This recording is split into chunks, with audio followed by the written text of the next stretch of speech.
the positive about it and how Bloom has emancipated. We have to understand Bloom in his context in the 1950s, 1960s. I went to go to design thinking, problem-based learning, things that are teachers tend to be good learners and why they have figured out how they learn things.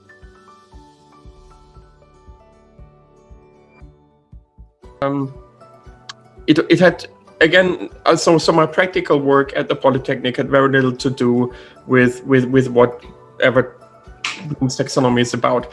And then there was a second inspiration. I did actually a philosophy course, online course at the University of Oxford, which was called Theory of Knowledge.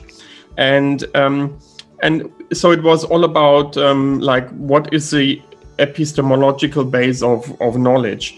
And at the end, I argued that it's a social base, that all knowledge is based on social practice, on a community of practitioners, and it's not about like a single learner. And but before, and then I really went into, when I wrote my little critique, there were two things I think to consider. One is that we have to understand Bloom in his context, in the 1950s, 1960s context of like individualist America, and also what I like always to do what I call like a weighted assessment, which means it's easy to criticize an old theory, and there's a lot to criticize from today's point of view. But I also like to see the positive about it and how Bloom has emancipated pedagogy from the behaviorist model.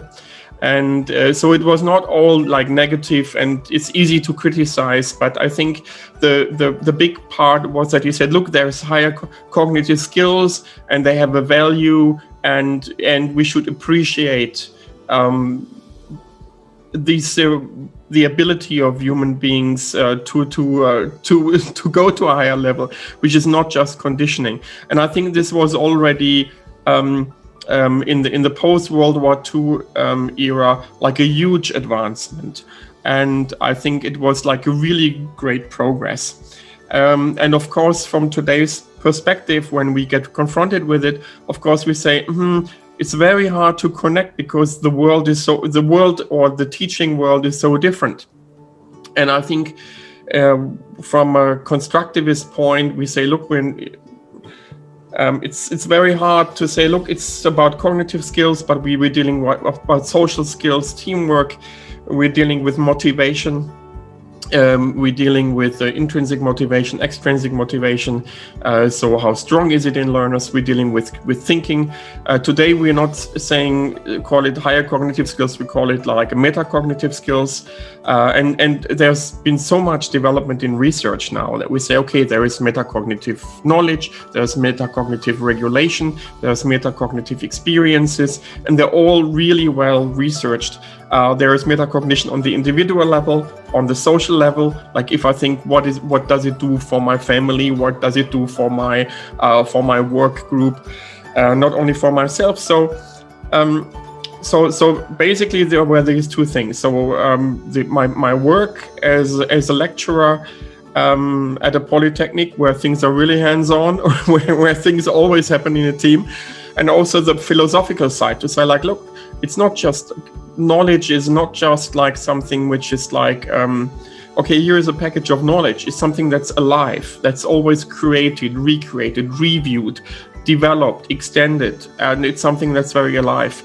And so I think it's not, and I think this was also like the difference between maybe a rod learning. When I was in China, I was 1 year in China, in Shanghai, and some of my Chinese students, they did like a documentary photograph session, and they brought me photographs of classrooms where you see everybody has got the same kind of suit on, and they have like an open book examination, and the teacher is looking very like an eagle onto the pupils, and they're all very timid, and I said, look, it's very hard.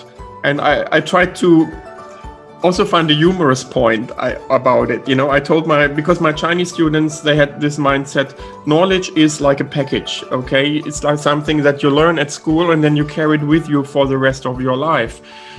So I tried to tease them. I said, look, knowledge, I said, look, when it comes to multimedia, I'm your master. I know 100%, but because I'm selfish, I teach you 80%, so you never will overtake me. My students will never be better. And I would advise you, if you have ever students, you also teach them only 80%. And then they'll look very strange and disappointed. How can you be so heartless? I said, look, this is just to tease your mind. So what happens if you have this kind of idea about knowledge? What happens a few generations down the line? And I think it's not that we have a completely different idea. And I think what happened then was, based on problem-based learning, that we say we are very much process-based. Learning is a process. It's not like stages that we go systematically higher and higher. And even when it comes to cognitive skills today, which is like the heart of Bloom's taxonomy, we see it differently. It's not just facts. Facts are important, but we have to be able to connect facts with ideas. And we also have to say it's not just facts, it's about concepts, it's about processes, it's about methods and methodologies. So even in the cognitive domain, it's like a really extended, extended concepts. And so, and this came me to think, Bloom is very, and for me, it was just like, this is not practical for me to think in these terms. So I went to go to design thinking, problem-based learning, things that are based in real-world authentic problems. How can we transfer skills were very important to say, like, if whatever you've learned in this context, can you transfer it to another context to solve new problems, unknown problems? And this was the whole discussion now that we have also in Germany about the VUCA world. We are living in a new world that is volatile, that's uncertain, that's complex, that's ambiguous. And we don't know, it's so hard to teach students, you have to learn this and this when we don't even know how the world looks in 5 or 10 years from now, because it's changing so rapidly. I still think it's important to teach concepts and to get a good knowledge base about certain things, but I think what we're doing now is we're going into like process to understand processes, and these processes are really complex, and we can talk about it later when we maybe talk about what could be the new pedagogy. So to come back to Bloom, it was to say, like, look, because it is to question the assumptions of the model. And the assumption of Bloom's model was, firstly, it's a bit like Maslow's hierarchy of needs. It's always like, okay, there is a base level and it's knowledge, and everything above it is higher order skills. And the idea, or I think the simple idea was, okay, you first learn the basics and the advance, and you go higher and higher in your skill level. And I think that there are two things mixed up. Of course, when we learn, we all start as a beginner, and then we come to an intermediate level, and eventually, after many years of practice, we end up at an expert level. But it's different because we are, as we know from like a more like a neurological science, it's a connection between things. And the connection between things is not always, okay, connecting simple things and then I come up with something concept higher. But it's like, I can have something very simple, I connect it to something high. I can have something very, very high abstract thought, I connect it to something very, very simple. And which means that the mind operates completely different. And I think there was a lot of authors like Antonio Damasio and others in his book, Descartes' Error, where he says, look, you can't think without emotion. You can't think without feeling. You cannot have only, it's a bit like if you have studied in Germany, you may be aware of it, like the Age of Enlightenment, and everything is in the head. And basically, the body is just like a vehicle for the head. Everything is cognitive, everything is in the head, and all that has to do with the people next to you, with your learning community, your social experiences, your motivation, the relevance for your life, your own life path. All this didn't really matter because it's all this abstract thought. So yes, for me the consequence was luckily I never took it so serious. And when I came back 3-4 years ago to Germany, I was shocked how Bloom's taxonomy is not gut transformed. We can talk about it. So the difference to Andrew and Cradwell later on and in the German school system, but the basic structure is still the same. So in the German school system right now, of course, they have not the old-fashioned Bloom's taxonomy, but they have a very similar structure that they say, look here, like we have 3 categories. The first one is like remembering and reproduction, which is similar to the knowledge base that we have with Bloom. Then we have one which is more like a transfer skills and conceptual understanding, and then there is one which is more like a reflection and evaluation, also very similar to Bloom, and almost identical to Andrew and Cradwell. They have then certain verbs that they say if you're using these verbs, it's this category, and to me, this was almost like a one-to-one translation from Andrew Cradwell's latest adaptation to the school system. And in Germany, they called the operators. These groups of verbs are the operators. And many of my friends who work as teachers, you can't talk to them about it. They're swearing about it. They hate them so much because it gives the illusion that you can create a course or curriculum just using them. Okay, you say, okay, I've got some students here, and I pull up all those verbs, describe this, present this, and it's not learning, it's not proper teaching, and all the context gets lost.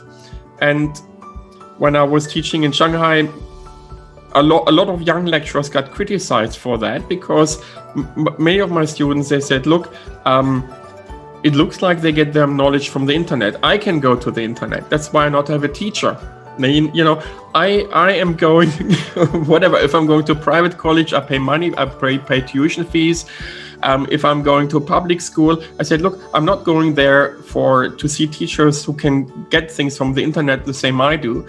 I want some kind of wisdom. I want some kind of higher knowledge, processes, experience that I don't have, that they have because of their age or because of their learning journey. And this is why they are good teachers, because they are good learners. Good teachers tend to be good learners, and why they have figured out how they learn things so fast and so complex that I admire them for their ability of abstract thought, of integrating concepts, and to assist me with my learning. And I think this was also like a completely different scenario that we say, like, how is it with things that are not in the where we say Bloom's taxonomy is not so useful as a pedagogical, I would say, to help me in a pedagogical way, because it's just like, okay, if I want people to learn, I teach them, and in Germany we call it Frontalunterricht, which it means you're standing there in front of your class and you're talking. In America now they call it teaching to the middle.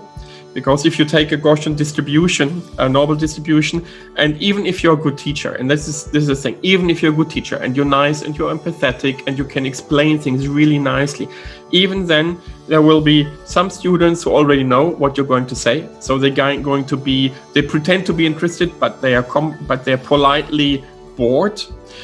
Then there are those who say, well, your kind of instruction is just right. We kind of understand what you're saying. And then there are those who say, I kind of understand it, but I get gaps in knowledge, but I'm not saying anything. And I think now with if I see a class only, whatever, in Germany it's 45 minutes in the classroom, I don't know how much got really understood if have this typical of knowledge transfer. And this is now where I think the break comes in terms of like the practice of teaching and the models that we have, like the taxonomy. And that I said, look, we need totally different new models, and we need a total different new understanding of learning. It's not the single learner, it's not the cognitive skills, they're not in a hierarchical matter. This is not how teaching works, and this is why the taxonomy never got like scientifically validated, and everything we know from teaching and neuroscience speaks contrary. But in the education system, it's like a DNA. It's deeply ingrained in the curricular structure, even here. And I thought, come on, guys, you are like an advanced industrial nation. You can do better than that. And why? But it's still the underlying structure.